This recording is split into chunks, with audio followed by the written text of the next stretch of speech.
مساء الفل، مساء الجمال، مساء الخيرات على احلى ناس. انا بيكم جديد مع محمد طيب من قناه برايم ديزاينز. النهارده موضوعنا موضوع شيق النهارده جايين نتكلم على انقاذ الجريمه. انقاذ الجريمه ده فيديو من ضمن المشاريع بتاعتنا اللي احنا شفنا بعض الحاجات اللي اتكسرت والحاجات اللي حاولنا نلحقها وابتدينا نراعي ان احنا الحاجات دي كلها زي ما انتم شايفين اهو. كل دي حاجات في الجبسون بورد القديمه عشان اشتغلنا من غير رسم ومن غير لوحات واشتغل من غير تفاصيل.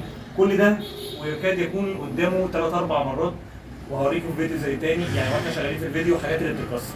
ده ابتدت ده تفهم الشغل بتاعنا او يعني الجبسون بورد اهو. عندنا اهو الجبسون بورد الفينش بتاعه عامل ازاي، الفلاتات عامله ازاي، المسافات هنا عامله ايه، التقسيط، التعصيب، الحاجات دي كلها. هنا ابتدينا ناخد شكل الريسبشن، لان الريسبشن كان متقسم معانا ل3 زون. تعالوا نشوف ده ايه معانا كده واحنا ماشيين كده واحده واحده. الشكل بتاعنا اهو ابتدينا زي ما تشوفوا الارتياحات. طبعا الراجل القديم اللي قبل كده ما كانش عامل النسب دي، وده اللي دايما بنقول الشغل الباقات والشغل اللي بدون مقاسات والشغل اللي بدون اي نسب، فالنتائج بتاعته بتبقى بايظه. خلي بالك من الحاجات دي، ما تفرحش بالسعر، ما تفرحش بالتكلفه، ما تفرحش. خد اعرف السعر مقابله ايه او النتيجه مقابلها ايه. كل جنيه قصاده جنيه ايه هو كتعب. انا ممكن اعمل نفس الحاجه دي ونفس الشكل بس ولا فينش ولا كواليتي ولا جوده ولا الحاجات دي كلها دايما بتأثر مرارا وتكرارا لكل اعضاء القناه بتاعتنا. يعني دايما بنقول لهم الحاجه دي انا خوفي عليك، خوفي ان انت ما تقعش في نفس المشكله. ما بقاش عامل جيبسون بورد ب 50,000 جنيه واكسره او 30-40,000 جنيه واكسره ويبقى عندي تفاصيل كتير واجي اخسر الكلام ده كله. هنا زي ما انتم شايفين الجيبسون بورد ابتدينا ناخد الارتياحيه بتاعته، ابتدينا نقسم، ابتدينا لسه في تظبيط معانا هنا اهو مع الشكل برضه. ابتدينا نظبط الفلاتات بتاعتي، ابتديت اخش التكوين بتاعي، الجسم اللي في النص. عندي تو لاين هنا زي ما انتم شفتوها في فيديوهات تانيه لينا. عليت بروفايل تقسيم هنا الطرقه زي ما انتم شايفين كده. الطرقه اهي هبتدي الشطره مظبوطه، مفيش حاجه بايظه، يعني مفيش حاجه من النسب دي العلاقه دي قد العلاقه دي قد العلاقه دي متجانسه مع بعض. المحرك كانت طبعا ضايع، كسرنا الجنب وابتدينا نظبطه وعملناه على الدراع بالميزان واشتغلنا بالنتيجه بتاعتنا زي ما انتم شفتوا في الفيديوهات لينا. وطريقه الاستلام بتاعتنا المحرك كانت ضايعه من ضمن المراحل اللي هي بايظه معانا. معانا هنا طرقه برضه نفس القصه هنا اهي. ظبطنا ال 20 سم يبقى هي 20 سم نفس النافذ. الارتياحيه في الشغل، طريقه تظبيط الشغل.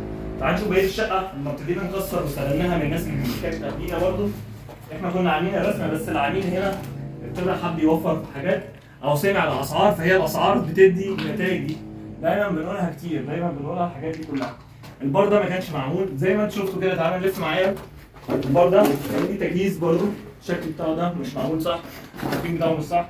المباني ابسط حاجه معموله. ده خساره عليا ان انا هربي كل دي مونه، كل دي هربيها مونه على الفاضي بسبب بنا او عدم وجود مشرف يقول له ان اللي انت عامله ده البنيه مش مظبوطه، فدي بقت تكلفه عليا على الفاضي وهتخنقني في حاجات وهتاثر معايا في حاجات. الكاونتر والبار برضو طريقه تظبيطه لسه عندنا هنا الشكل زي ما انتم شايفين. تعالوا نخش معانا واحده واحده معانا ايه مرحله مرحله. نكمل بقيه الطرقه معانا هنا كده اهي.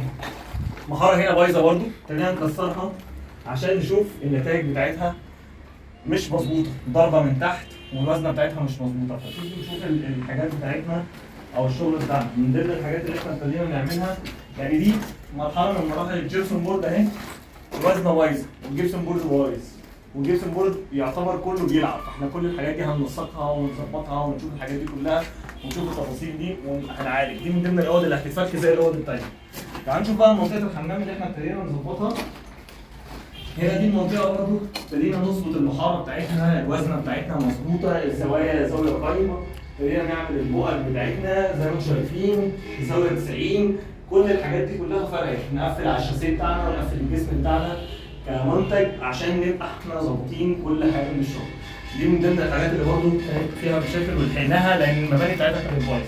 تعالوا نخش اوضه النوم بعد ما فكينا الجبسون بورد فيها برضه ولحقنا النتائج اللي هي زي ما انتم شايفين كده. الجبسون بورد اهو زي ما انتم شايفين المرحله بتاعتنا، النتيجه بتاعتنا زي ما انتم شايفين القصه دي. المسافات واحده، البطنيه واحده، الشطره بتاعت المسافه بتاعت المكان واحده. كل الحاجات دي كلها اقدر انسق واظبط نفسي عليها. اقدر انسق واظبط نفسي حسب كل مساحه او كل باب من الحاجات اللي انا عاملها عشان اقدر اشتغل عليها او الارتياحيه بتاعت المشروع بتاعي. هنا عندي نفس القصه. البلانات كان هنا في جبسون بورد، كل ده كان صار مع وجود ان السقف كان فيه بوظان.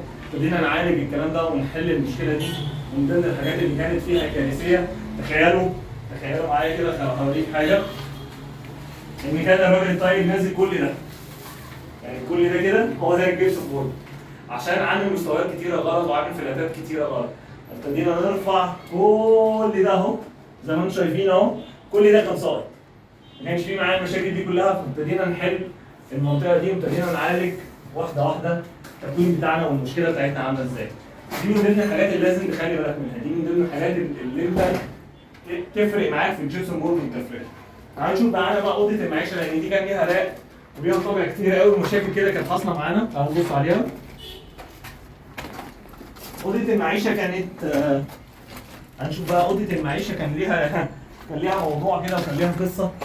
اتفكت اكتر من 3 4 مرات واتعمل فيها مشاكل كتير قوي.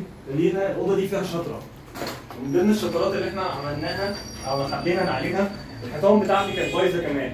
ابتدينا نعالج نسبيا شويه في المحاره تبقى مظبوطه زي ما انتم شايفين. الجنب ده لسه فيه محر بالشكل ده. والجبسون بورد هنا كان نازل برضه، كان عندي اكتر من كذا مشكله. المشكله بتاعتي ان انا كان عندي الجبسون بورد نازل اهو لحد هنا، فكان برضه المستويات مش مظبوطه وما كانتش متاسسه وما كانتش مترتبه. تعالوا نبص برضه معانا حبه حاجات. ابتدينا نحترم الشكل بتاعنا ونحترم التفصيله ونحترم الكلام ده كله. فابتدينا نعالج شطرات ونعالج التفاصيل بتاعتنا ونعالج الديكور بتاعنا ماشي ازاي. دي من ضمن الحاجات اللي لازم نخلي بالنا منها، دي من ضمن الحاجات اللي احنا نحافظ عليها. عشان كده بقول لك انجاز ما تم بوظانه او انجاز ما تم عمله، فده نخلي بالنا من الحاجات دي كلها.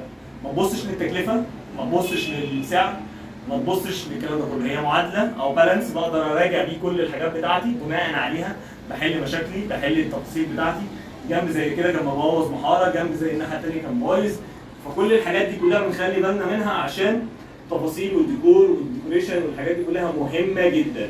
انت بتدفع فلوس شقه عمرك بترميها على الارض، بدل ما ترميها على الارض وتدفع 30 40 الف جنيه في الجبسون بورد وتخسرهم ونعيد من الاول تاني. لا دي كهرباء بايظه نعيد من الاول تاني. فاشتغل صح واختار المهندس الصح وراجع مره واثنين وثلاثه عشان تعمل الشغل مظبوط. جماعه مهندس ديكور محمد طلعاني قناه رامي زايد، ما تروحوش بعيد، هتلاقونا بافكار جديده وتسويقات كتيره على القناه بتاعتنا. السلام عليكم.